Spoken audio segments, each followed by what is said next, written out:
This video is a start-to-finish demonstration on how to complete a AskJane screening for a family.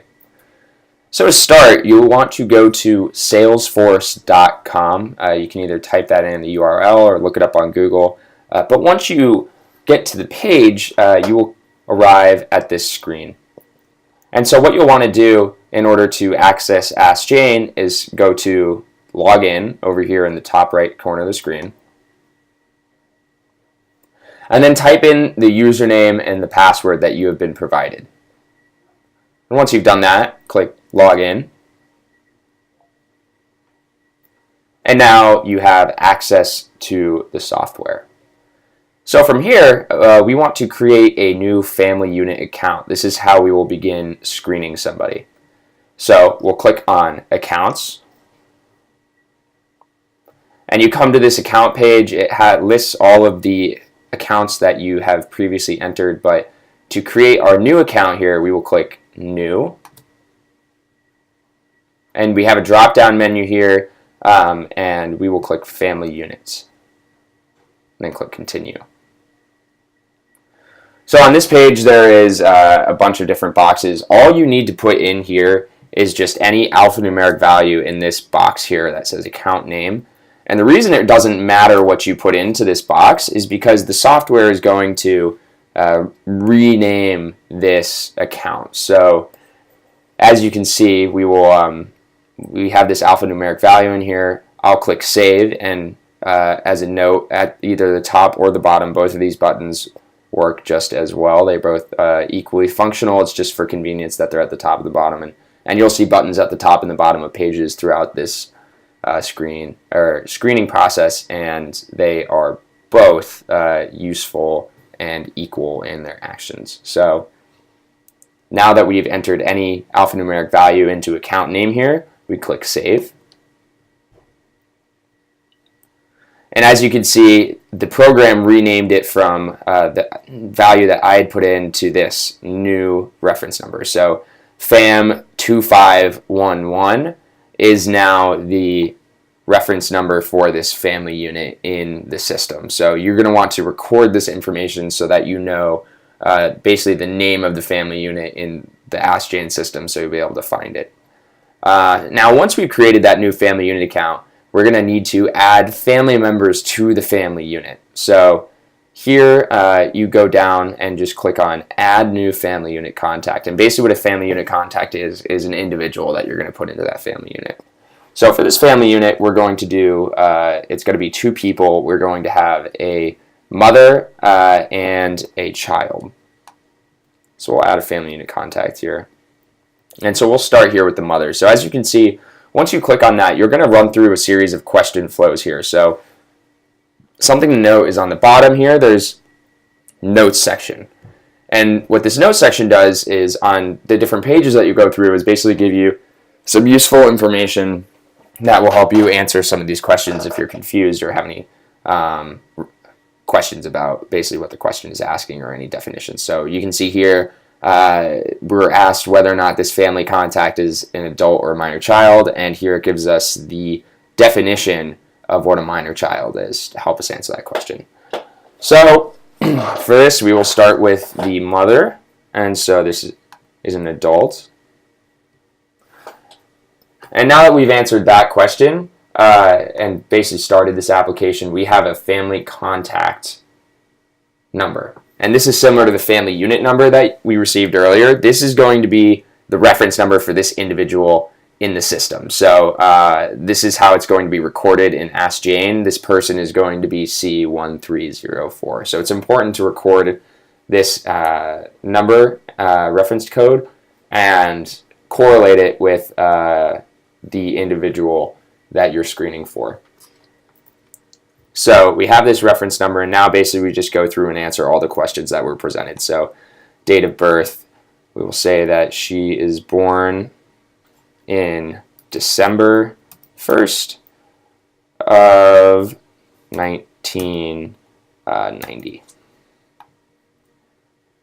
And say she lives in Nashville. She is a female. She's a resident of Tennessee. she is not incarcerated, she's not married, she's not pregnant, and she is not a full-time student. Click next.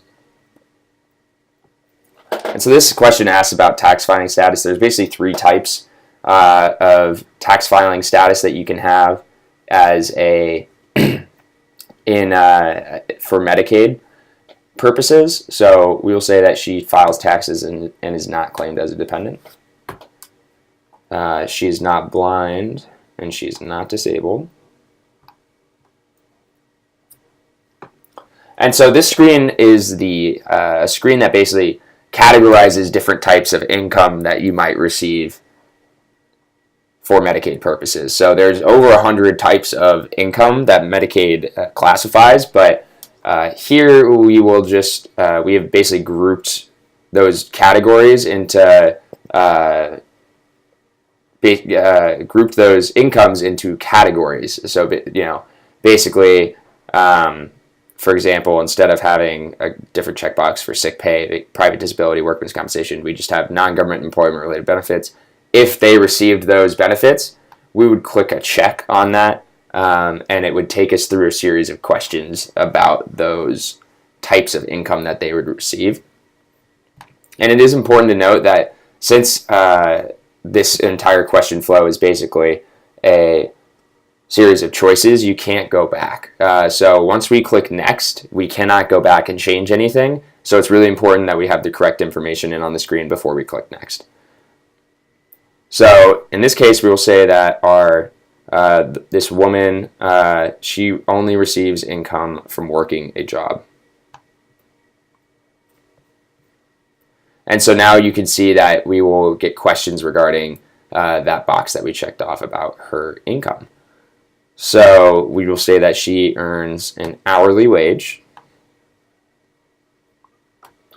And we'll say her hourly rate is $12 an hour, and that she works 30 hours a week. And she doesn't have any overtime. So then once we've entered that information, we'll click next. And so you can see that all of these values will just default to 0, and you saw that on the previous screen as well. So if she doesn't receive any of this income, you don't need to enter anything. It's all defaults to 0, so you can click next. And that's going to be the same for any numerical value throughout this screening process. So we'll just click next. Doesn't receive any of this, so we'll click next.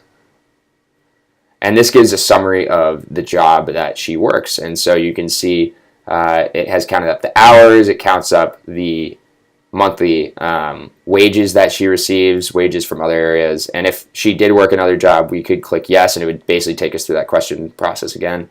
But we will say that she does not work another job, so we'll click next. And this is just other types of income that she might receive. And again, all defaults to 0, and she doesn't receive any of this. So we'll just click next through these screens.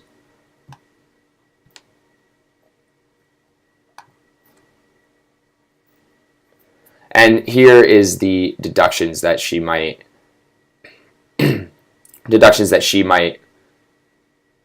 deduct from her taxes. And we'll just assume for our purposes that she does not use any of these deductions. And so here, once we've entered in all that information, we see the estimated yearly income. And basically, the program has just calculated up all the income that we input earlier and annualized it.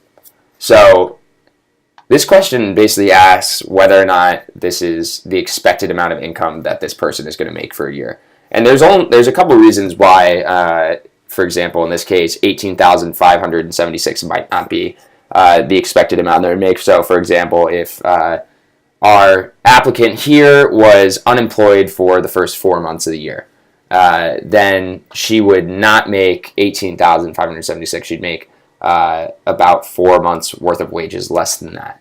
And so in that case, if the answer were no, we would click no, and it would allow us to input a new value that is in line with what we would expect them to make for this year. But this is accurate. We think they're going to make this much, so we'll click yes, and then we'll go next. And so here you can see it just totals up the monthly and annual income, and if the contact is dependent, whether or not they're required to file tax. So here we have a not applicable because she is not a dependent. So once we've done all that and we have this information here, we'll click Finish. And it takes us back to our family unit page. And so we're going to, that's the first individual, that's the mother, so we're going to add one more person, we're going to add the child, so we just click back on Add New Family Unit Contact. We'll say this is a minor child. This is her contact number for us to remember, 1305. We will say that she was born on November 7th of 2015.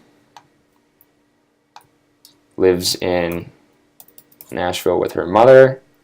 She is a female, resident of Tennessee, not incarcerated, not married, not pregnant, and she is not a full-time student because she is 2 years old. So we will click Next. And we'll say that her mother claims her as a dependent on her taxes. So we'll have her as a tax dependent for that question. We'll click Next. We'll say that she is not blind and she is not disabled. And she does not receive any income, so we're not going to click any of these. We'll just click Next. And again, all defaults to 0, so we'll just click Next through all of these.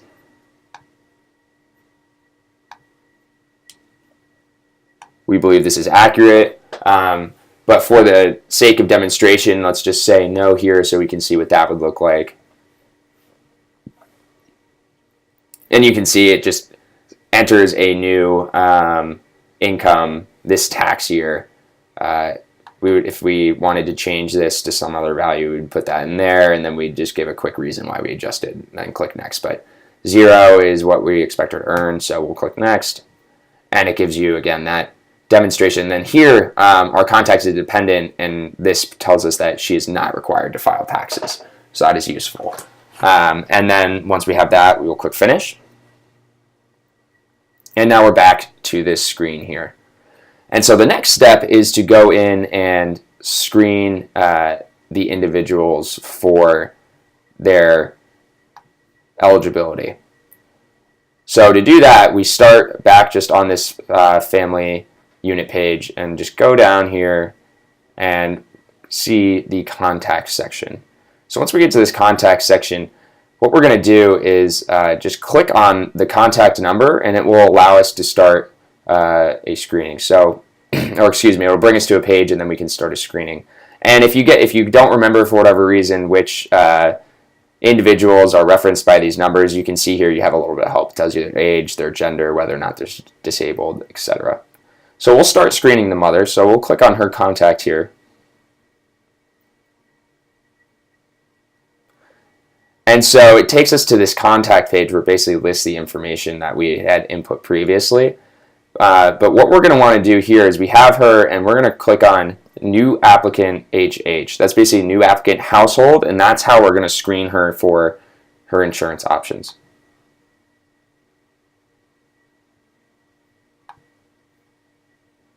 So again, just start. It's similar to the adding a new family unit contact in that it's just a series of question flows. So she is a U.S. citizen.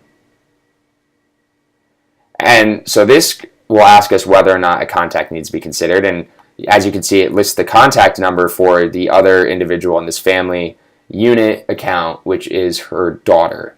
We know that it's her daughter based on this. So she does need to be considered. The only reason you would really say that contact doesn't need to be considered if you've entered them in is kind of if you're playing around with your options to see what happens. But for the most part, you do always, for the most part, want to say that they do need to be considered. And that doesn't necessarily mean that they're going to be in their household for Medicaid purposes, but it's going to screen them to see if they will be in their household for Medicaid purposes. So we'll click yes, and you can see here it asks us about the relationship between the two.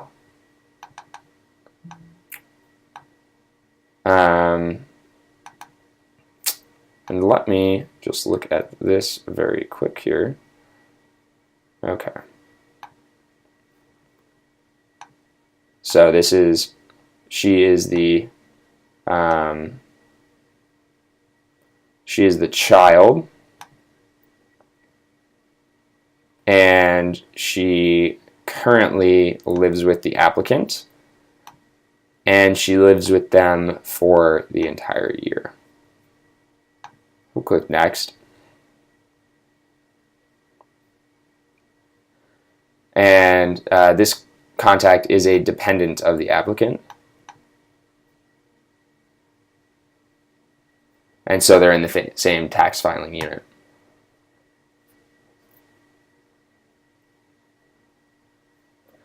And so here you see, now we see her household size, and it lists the members of the household here. And it lists the income for different categories. In this case, it's all the same. So we'll click next.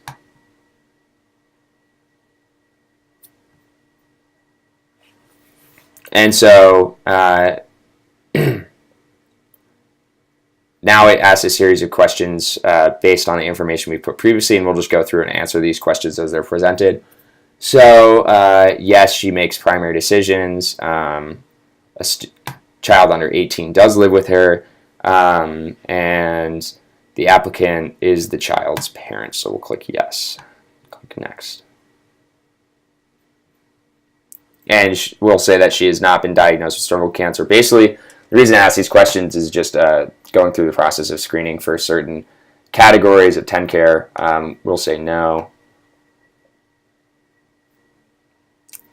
No, she hasn't been institutionalized. And we'll say that she doesn't have resources of more than $2,000. So that would be, again, outside of the homestead in the car. So we'll click next. She doesn't need assistance in the activities of daily living, and again, doesn't have more than $2,000 in outside resources.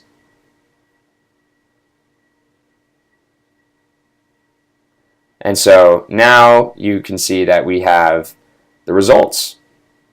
And so for each of these results, you will see these are all different categories of TennCare.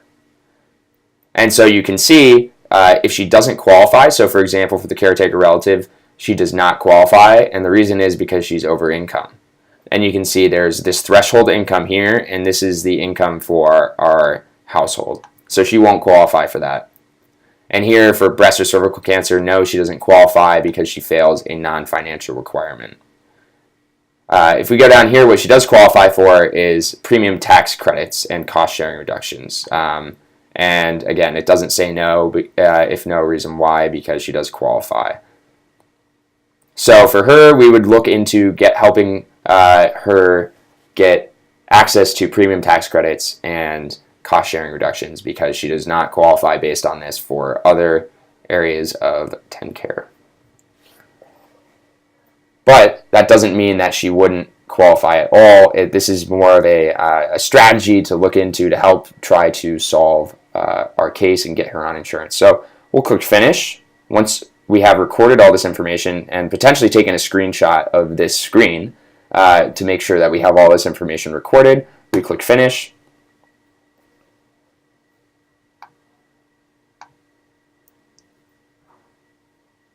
And we are brought back to this contact page. So now to screen the next person in the household, the daughter, we will click back on the family unit count to bring us back to that page. We'll scroll down, back down to the contacts, and we'll just do the same thing over again. So this is the daughter. And we'll click on New Applicant HH again to screen her.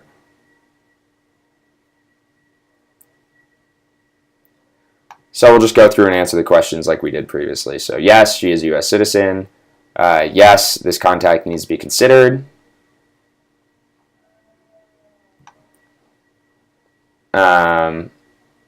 And so she is, this is the parent. They currently live together for the entire year.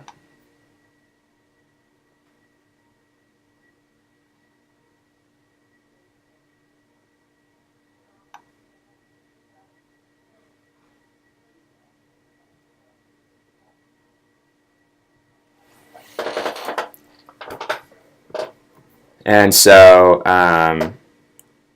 this contact, she's not the tax filer.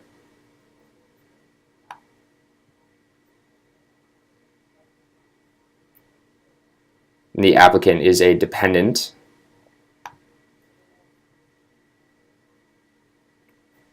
And so we have that screen again.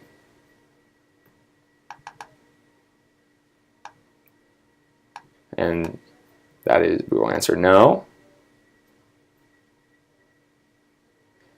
We'll again answer no here.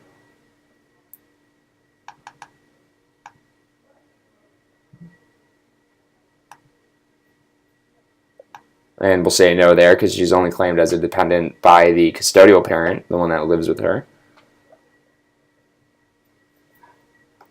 And here, we have the household size and income as we had previously. So we'll click next. So this applicant is not on TennCare now. We'll say that they're just applying now for the first time. He doesn't have access to health insurance. And we'll say that she does not have a condition. Click no. Doesn't have high medical expenses. Doesn't have resources more than $3,000. And we have, again, the results page here. So based on this, we can see that she is eligible for TennCare for children. And it gives the reason why. We have the income threshold and then their household income there. And for here, we can look down and again, why is she not eligible for medically needy spend down? And it's because medical expenses are not high enough. Why does she not qualify for TennCare for children? And it's TennCare standard for children fails a non-financial requirement. So now that we have this information, we can take a screenshot of this page and record the information and then click finish. And that is a full start to finish AskJane screening. Thanks for watching.